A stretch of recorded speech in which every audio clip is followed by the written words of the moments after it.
Oke, selamat pagi, selamat siang, selamat sore, selamat malam. Assalamualaikum warahmatullahi wabarakatuh. Salam sejahtera buat kita semuanya. Semoga tetap dalam keadaan sehat, ya, teman-teman dimanapun berada. Oke, teman-teman, saya akan coba melanjutkan untuk pembahasan mengenai integrasi data ya. Kemarin sempat kita bahas ya tentang integrasi data di bagian pertama. Nah, ini akan saya coba untuk menjelaskan kelanjutan dari apa yang telah kita bahas ya beberapa minggu yang lalu ya, teman-teman ya. Oke, sedikit merefresh terkait dengan integrasi data. Sekali lagi, ini adalah salah satu kemampuan yang memang harus Anda kuasai sebagai seorang psikolog nantinya, karena ini adalah salah satu kemampuan dasar yang memang harus Anda punyai, harus Anda miliki ketika besok nanti Anda akan bekerja sebagai seorang psikolog. Mungkin khususnya sebagai individu yang menangani SDM di perusahaan ataupun di organisasi, ya bagi yang arahnya ke PIO. Nah, situasinya besok ketika teman-teman bekerja menggunakan kemampuan integrasi data ini, sekali lagi memang menyesuaikan dari lokasi kerja yang Anda tempati nanti ya. Apakah Anda kerja di HRD di sebuah perusahaan, artinya Anda menjadi bagian dari sebuah perusahaan, atau Anda membuat biro psikologi sendiri. Istilahnya lepas ya, apakah Anda punya, mendirikan, ataupun nanti mau kerja dulu di lembaga psikologi atau biro psikologi, itu juga nggak apa-apa. Ya. Nah, kalau terkait dengan kemampuan integrasi data, ini akan banyak digunakan di proses rekrutmen seleksi, promosi, mutasi, ataupun potensial review. Ini adalah beberapa contoh kegiatan yang akan Anda lakukan kalau nanti Anda kerja di HRD spesialis. Artinya Anda hanya mengerjakan di 1-2 bidang itu saja selama di tempat kerja Anda. Ya, kita sebelumnya mengenal ada HRD spesialis, ada HRD generalis ya. Kalau HRD generalis, ya Anda mengerjakan semua bidang HRD. Tapi kalau HRD spesialis, itu Anda hanya mengerjakan 1-2 bidang yang lebih khusus lagi. Ya, nah kalau misalnya di bagian rekrutmen seleksi, potensial review ataupun promosi, itu bisa dikatakan load-nya nggak tinggi, bahkan bisa 1 minggu, ya setiap hari Anda bisa ngetes, kecuali libur tentunya ya. Jadi memang situasinya bisa setiap hari ngetes, bisa mungkin seminggu 2-3 kali, tergantung kebutuhan karyawan di perusahaan Anda. Kalaupun misalnya itu di HRD, kalau misalnya Anda kerja di lembaga psikologi, atau besok Anda punya biro psikologi, memang kalau lembaga psikologi atau biro psikologi itu kan ada beberapa biro yang memang masih berkembang ya, sehingga proyeknya itu mungkin masih tidak banyak ya. Jadi seminggu sekali, seminggu 2 kali, kadang-kadang mungkin seminggu nggak ada misalnya, tapi juga bisa aja seminggu banyak proyeknya. Jadi tergantung. Jadi tentatif kalau misalnya Anda kerja di lembaga psikologi. Tapi kalau misalnya kerja di HRD, itu bahkan hampir setiap hari akan menggunakan alat tes.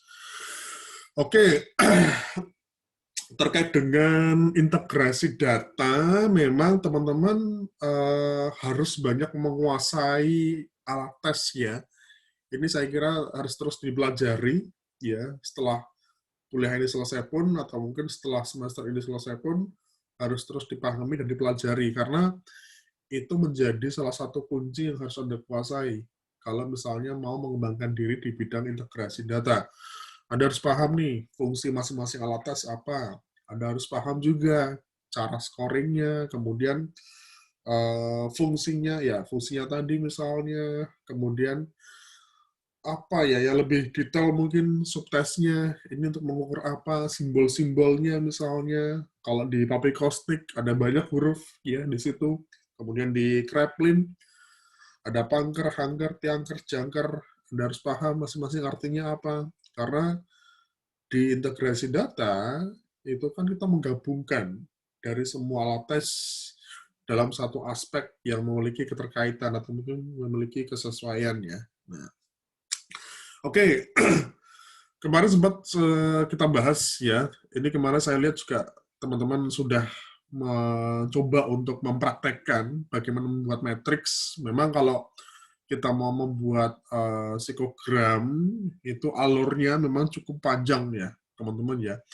Dimulai dari job deskripsi, job spesifikasi, kemudian menentukan aspek melalui matriks alat ukur seperti ini, kemudian menentukan alat tesnya apa saja, instrumennya apa aja, baru kemudian Anda mengetes ya. Kemudian setelah ngetes, ya Anda baru bikin laporan psikologi. Nah, terkait dengan aspek, memang ini acuannya ke job deskripsi dari masing-masing jabatan. Memang kalau di tempat Anda, atau mungkin besok kalau Anda kerja di perusahaan yang sudah punya job deskripsinya, itu akan sangat enak, teman-teman. Karena Anda tinggal pakai saja pedomannya. Tapi beda cerita kalau misalnya di tempat kerja Anda, itu belum ada job deskripsinya secara tertulis, ya secara terdokumentasi. Itu repotnya Anda harus bikin dulu. Karena Anda butuh pedoman, Anda butuh kejelasan mana pedoman Anda untuk membuat matriks alat ukur nantinya kan. Sehingga ketika Anda menentukan aspek-aspek yang mau diukur, ini memang disesuaikan dengan job deskripsinya. Nah, ini sebagai PR ya, ini buat belajar, artinya ini biasanya nanti teman-teman pada saat melakukan proses praktek kerja profesi psikolog, ya PKPP, ini biasanya aspek ini akan ditanyain sama penguji. Anda bisa mendapatkan aspek-aspek ini, itu dari mana? Dan Anda harus bisa menjelaskan bagaimana keterkaitan aspek ini dengan job deskripsi masing-masing jabatan. Maka dari itu, sangat penting adanya job deskripsi, karena akan digunakan untuk menentukan aspek-aspek yang akan digunakan untuk proses integrasi data. Untuk aspek sebenarnya bisa dibagi lagi jadi 3 ya. Jadi bisa dituliskan seperti ini, tapi juga bisa dituliskan per domain. Misalnya untuk inteligensi atau intelektual, itu apa aja. Kemudian yang kedua untuk pola kerja atau sikap kerja. Dan yang ketiga itu kepribadian. Jadi bisa dibuat 3 domain, di mana masing-masing domain itu ada beberapa aspek, ya nanti baru Anda tentukan alat ukurnya. Nah, kalau terkait dengan penentuan alat ukur, memang sebaiknya nanti di PKPP itu Anda bisa meminta waktu untuk melakukan wawancara. Karena kalau di proses integrasi data, itu kan nggak cuma lewat alat ukur, kan pakai wawancara atau observasi. Observasi itu memang banyak digunakan ketika kita melakukan tes untuk promosi ataupun tes untuk potensial review. Tapi kalau untuk seleksi pun sebenarnya bisa digunakan untuk observasi. Misalnya ketika si testi, subjek datang ke kantor untuk mau melakukan psikotes, kita bisa melihat perilakunya sebelum dia tes, atau pas dia ngetes, atau seperti apa. Nah, seperti itu. Oke, memang besok teman-teman kalau bisa meminta waktu ya untuk melakukan wawancara dengan subjek ya. Jadi biar bisa apa ya, bisa genep lah belajarnya, nggak cuma belajar alat tes, tapi juga belajar dari sisi wawancara ataupun dari sisi observasi. Oke, nah ketika teman-teman sudah menyusun metrik seperti ini memang kalau di laporan itu memang perlu dibuat matriks ya, sehingga dari penguji ataupun dari pembimbing nanti bisa mengetahui asal muasal aspeknya ini, atau mungkin penentuan nanti pas penilaian di laporan psikologisnya itu dari mana, pertimbangannya apa dan alasannya apa. Nah, oke, ini contoh apa laporan psikologis, ya, hasil pemeriksaan psikologis, atau kita biasa menyebutkan HPP. Nah, teman-teman, ini adalah pedoman atau mungkin format yang biasa digunakan oleh kebanyakan para psikolog dalam membuat laporan psikologis, ya. Yang pertama, aspek tentunya, seperti yang saya sampaikan tadi, bisa dibuat 3 domain sekaligus ya. Misalnya 3 domain dulu ya, misalnya intelektual, kepribadian, sikap kerja. Ini saya hanya memberikan contoh satu aspek dalam satu domain. Nah, misalnya di intelektual ada 2 aspek, nggak apa-apa, tuliskan. Di kepribadian tentu lebih dari satu aspek ya. Mungkin stabilitas emosi, hubungan sosial, kepercayaan diri, dan sebagainya. Nah, sikap kerja, ini pola kerjanya si individu. Tahanan, kemudian katakanlah kecepatan kerja, bagaimana dia bisa menstabilkan pekerjaannya misalnya, nah, dan sebagainya. Kemudian di sampingnya ada kolom definisi. Ini penting teman-teman. Kenapa kok Anda perlu mencantumkan kolom definisi? Karena nantinya ketika HPP sudah selesai, Anda melakukan presentasi ke user, itu kan mungkin banyak user yang bukan orang psikologi. Sehingga ada beberapa istilah dalam aspek ini yang tidak mereka ketahui. Sehingga sangatlah perlu kita menggunakan atau mungkin mencantumkan definisi. Misalnya katakanlah ketahanan kerja. Ketahanan kerja ini apa ya? Waduh, nggak tahu ya. Waduh, ya udah dikasih definisi aja. Biar satu paham, satu visi. Artinya teman-teman juga perlu mencari nih, ya, masing-masing arti dari setiap aspek itu apa. Sehingga nantinya ketika kita menjelaskan ke atasan kita atau ke klien misalnya, itu jadi lebih nyambung lah ngobrolnya. Karena yang dilihat atau mungkin yang melihat itu bukan orang psikologi mungkin. Nah, kemudian untuk penentuan nilai, ini saya buat 5 level ya. Ada KS kurang sekali, kurang, cukup, ya, baik, sama baik sekali. Ya, nanti keterangannya mungkin teman-teman bisa dituliskan di bawahnya tabel ya.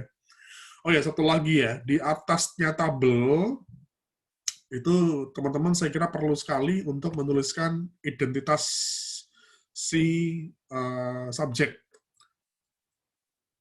Mulai dari nama, kemudian tempat tanggal lahir misalnya, kemudian kalau perlu posisinya apa, kemudian ya monggo bisa macam-macam. Istilahnya paling tidak data-data umum ada di situ, ya.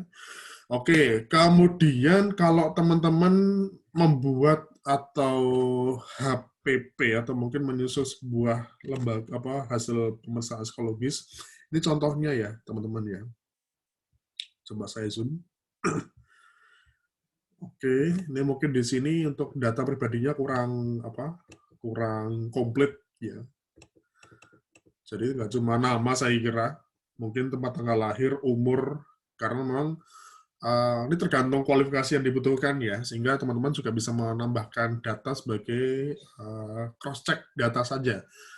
Misalnya terkait dengan job spesifikasinya, mungkin status belum menikah, atau mungkin katakanlah umurnya umur berapa, lokasinya di mana, alamat tinggalnya. Nah, itu beberapa data umum yang bisa dicantumkan di atas. Dan sebaiknya teman-teman ketika membuat tabel laporan psikogram, itu diusahakan 1 halaman cukup ya, istilahnya semua tergabung dalam 1 halaman. Artinya jangan sampai ada 2 aspek atau 3 aspek yang ada di bawah itu di halaman sebaliknya, karena ini terkait dengan bagaimana membaca sebuah tabel psikogram.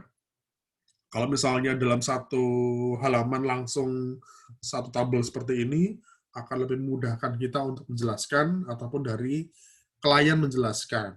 Nah, kemudian kalau misalnya untuk nanti hasilnya atau mungkin feedback dan saran pengembangannya, itu bisa disebaliknya nggak apa-apa. Tapi kalau untuk yang tabelnya, kalau bisa 1 halaman, 1 tabel semuanya ya. Oke, ini saya berikan contoh laporan psikogram yang sudah jadi ya, teman-teman ya. Jadi dalam menghasilkan laporan seperti ini, tentu punya banyak latar belakang. Nah, tidak langsung jadi seperti ini. Ibarat di restoran ada menu nasi goreng, kita juga perlu tahu kan, ini nasi goreng dibuat dari mana, dibuat dari beras apa, bumbunya apa, kemudian toppingnya apa, dan sebagainya. Nah, itu perlu Anda jelaskan pas nanti Anda ujian, teman-teman. Pas di PKPP ya, ujian PKPP. Oke, seperti yang saya sampaikan tadi, nah ini dibuat 3, ya, intelektual, perilaku kerja, atau kepribadian, kemudian aspek-aspeknya Anda tentukan. Sebenarnya tidak ada batas jumlah aspek yang harus dicantumkan sih, teman-teman. Tapi memang semakin banyak, seharusnya semakin baik. Tapi ketika kita bicara sisi komersil, ketika kita bicara sisi efisiensi, tentu aspek-aspek yang dicantumkan itu memang aspek-aspek yang dirasa paling penting lah untuk bisa mendukung suatu pekerjaan di suatu perusahaan. Ya, ini ibaratnya baru satu baru satu subjek. Coba kalau misalnya besok ada ngetes satu hari misalnya 40 subjek, kemudian esok harinya Anda langsung diminta untuk membuat psikogramnya. Ya, nanti akan jadi 40 lembar psikogram. Dan itu nanti Anda akan diminta untuk menjelaskan mungkin ke user misalnya. Jadi belajar terus, berproses terus, ya istilahnya cari kesempatan untuk bisa belajar lebih banyak tentang alat tes, ya tentang integrasi data, karena harapannya sih besok teman-teman sudah lancar ya ketika pas PKPP ataupun pas sudah bekerja, lebih luas saya kira untuk membuat psikogram, karena ini juga terkait dengan target mungkin nanti, kalau Anda diminta target untuk selesai dalam waktu 5 hari misalnya, ya harus bisa. Anda seorang psikolog, ya harus bisa mengikuti kemauan klien, ya memang sekali lagi tetap win-win solution ya, mau seperti apa nanti dengan klien.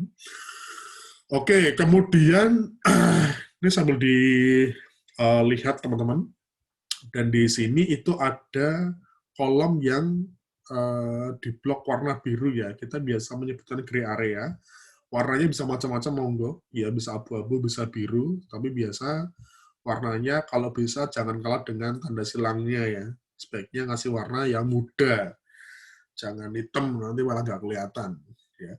Oke, nah ini artinya apa? Ini artinya batas di mana kita bisa menentukan bahwa si subjek itu memiliki kriteria sesuai dengan yang telah ditentukan. Standarnya memang di antara B sama di antara C, tapi kita juga perlu mengetahui level si subjek. Dia ini staff, supervisor, atau manager. Kalau mungkin di kegiatan promosi, dari level staff ke manager atau level staff ke supervisor, tentu ada beberapa aspek yang akan dipolkan jadi baik sekali. Karena tentu seorang manajer atau seorang supervisor memang dituntut untuk punya kemampuan lebih ya daripada seorang staff. Nah, ini juga nanti teman-teman akan diminta untuk menjelaskan kalau misalnya pas proses ujian, ini Anda bisa mendapatkan tanda silang seperti ini itu dari mana? Oke, sambil dipelajari sendiri. Ya, bagaimana menentukan atau mungkin menilai setiap aspek ya dari subjek ini. Nah, tentu berdasarkan hasil psikotes maupun hasil dari wawancara. Ada beberapa aspek yang memang menggunakan lebih dari satu instrumen, bahkan bisa menggunakan lebih dari satu psikotes, tapi juga ada beberapa aspek yang memang hanya menggunakan satu alat tes. Misalnya katakanlah di aspek perilaku kerja, ya perilaku kerja ini mungkin lebih menonjol di Kraepelin, ya di Punker kalau salah, ya di kecepatan kerja. Anda bisa langsung menyesuaikan antara normanya di Punker dengan hasil di psikogramnya. Tapi kalau misalnya mau dikombinasikan dengan alat tes yang lain, itu juga bisa. Misalnya ada beberapa alat tes, katakanlah semacam alat tes kepribadian ataupun speed test, ternyata si subjek mengerjakan lebih cepat daripada subjek yang lainnya. Dan ini bisa di-cross-check dengan aspek di kecepatan kerja di Kraepelin misalnya. Nah, itu seperti apa? Kemudian terkait dengan kemampuan numerik misalnya. kemampuan numerik itu kan bisa didapatkan melalui IST ya, yang subtes 5 dan 6, ataupun di TKD, tes kemampuan dasar, yang tes deret angka, ataupun tes soal cerita matematika. Nah, teman-teman bisa menggunakan IST hanya di 2 subtes itu, atau bisa menggunakan TKD. Nanti hasilnya itu bisa katakanlah misalnya ada 2 alat tes, ya, bisa dilihat ya kecenderungannya seperti apa. Dan memang beberapa kasus itu biasanya sejalur sih. Kalau misalnya di soal ceritanya bagus, itu di deret angkanya itu juga biasanya bagus. Tapi memang ada beberapa kasus di soal ceritanya itu bagus, tapi di deret angkanya kurang misalnya. Nah, Anda bisa ambil tengah-tengahnya di situ. Misalnya di deret angkanya kurang, tapi di soal cerita matematikanya bagus, ya udah dicukup. Nah, misalnya seperti itu. Jadi ini memang uh, keyakinan teman-teman ya, bagaimana menentukan si subjek ini untuk di beberapa aspeknya. Makanya teman-teman ketika misalnya menuliskan, oh motivasi berprestasi, si A ini maksudnya di B lah, di B aja. Nah, nggak cuma mencantumkan, tapi Anda harus bisa menjelaskan dasarnya apa. Kok si A ini, kok si motivasi berprestasinya bisa masuk di B. Nah, itu yang perlu Anda jelaskan nanti teman-teman, perlu Anda apa? Perlu Anda sampaikan ketika proses ujian di PKPP ya. Makanya teman-teman, ini adalah materi yang tidak hanya bisa dipelajari secara teori, tapi terus dipraktekkan sih memang teman-teman. Makanya mungkin nanti teman-teman misalnya diperlukan menggunakan apa sudah mengikuti beberapa kuliah tentang alat tes ya, itu juga bisa digunakan kembali, bisa coba untuk ya kita bikin soal sendiri, jawab sendiri misalnya. Nah, paling nggak kita mulai mulai mengembangkan diri lagi lah seperti itu. Oke, kemudian untuk penilaian subjek yang biasa digunakan itu ada 3 penilaian, disarankan, dipertimbangkan, dan tidak disarankan. Kemudian kalau untuk tes potensial review, itu tergantung tujuannya ya. Ini akan dibedakan nih antara promosi sama seleksi. Kalau promosi sama seleksi, biasanya memang 3 ini. Tapi kalau untuk potensial review, kita melihat kesesuaian antara kondisi si subjek dengan pekerjaannya, itu biasanya penilaiannya bentuknya potensial atau tidak potensial. Jadi bukan disarankan, dipertimbangkan, atau tidak disarankan ya. Nah, untuk hasilnya ini, memang ini hanya hasil berdasarkan psikotes, wawancara, dan observasi. Kalau kita sebagai psikolog, kita kerja di biro psikologi, ya sudah, hasilnya seperti apa, itu yang diserahkan ke pihak klien. Nanti tergantung dari klien akhirnya memutuskan apakah si orang ini mau diterima atau enggak. Tapi kalau misalnya kita sebagai seorang HRD di suatu perusahaan, kita selain membuat psikogram untuk beberapa level karyawan, kita juga harus langsung menentukan si orang ini cocok atau enggak untuk kerja di perusahaan. Biasanya kalau untuk di bagian staff, ya, yang memang tidak harus ke user, tidak harus ke orang yang akan jadi atasannya, itu kadang kita langsung diminta untuk memutuskan sendiri si orang ini cocok atau enggak. Tapi kalau kita di lembaga psikologi, kita hanya menyerahkan. Kita dapat duit. Nah, nanti memutuskan seperti apa, tergantung dari perusahaan mau seperti apa. Oke, bagaimana membuat atau mungkin menentukan si subjek ini masuk disarankan, dipertimbangkan atau tidak disarankan. Ini ada rumus yang memang biasa digunakan oleh para psikolog, teman-teman. Kita bisa melihat jumlah aspek yang digunakan berapa, teman-teman. Misalnya ini ya, kita lihat di psikogram ini ada 1, 2, 3, 4, 5, 6, 7, 8, 9, 10.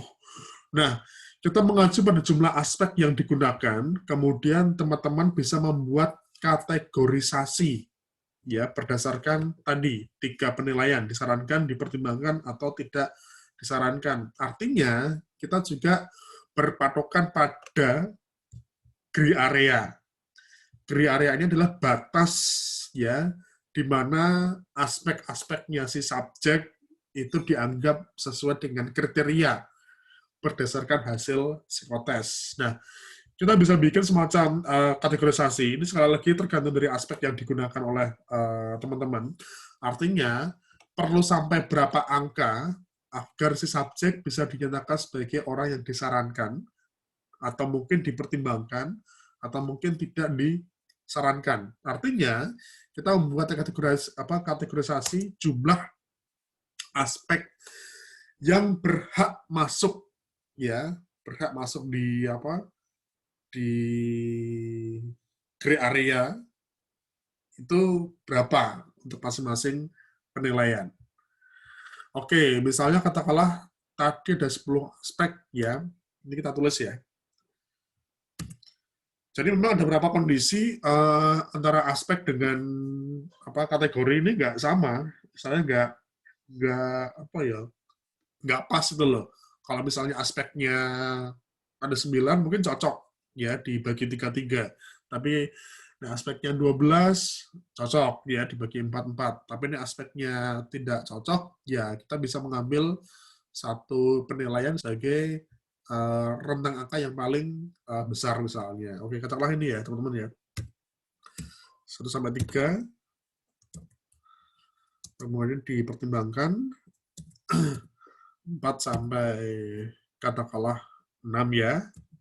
Oke. Kode 7. Ini 8 sampai 10. Oke. Ini rumus yang bisa digunakan Anda. Ya, ini artinya untuk bisa dia masuk disarankan, dipertimbangkan, ataupun tidak disarankan, kita lihat dari hasil psikogramnya. Oke, kita lihat di sini tanda silangnya. Ada berapa tanda silang yang dia melebihi atau pas gray area ya. Kita lihat, kita hitung ya. 1, 2, 3, 4, 5, 6, 7. Berarti ada 7 aspek dari subjek yang melebihi atau mungkin pas dengan gray area. Kita lihat di penilaian 7. Dia masuk dipertimbangkan paling tinggi ya. Jadi kalau misalnya teman-teman pas mendekati disarankan, ini memang sekali lagi perlu kita meng-cross check lagi dengan alat tes yang lainnya. Kalaupun misalnya secara hitung-hitungan, artinya dia masuk dipertimbangkan. Nah, misalnya saya blok ya.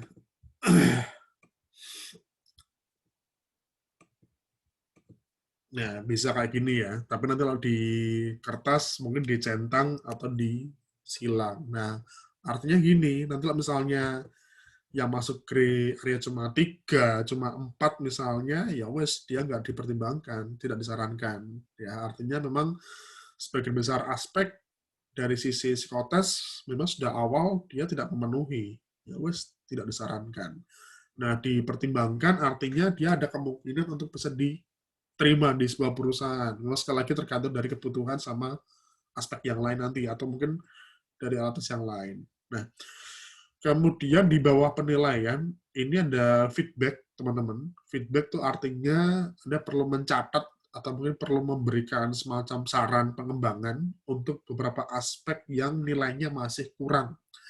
Artinya, walaupun dia masuk disarankan atau dipertimbangkan, mungkin ada beberapa aspek yang memang agak kurang dari si subjek, sehingga dia perlu mengembangkan diri agar bisa memaksimalkan kinerjanya.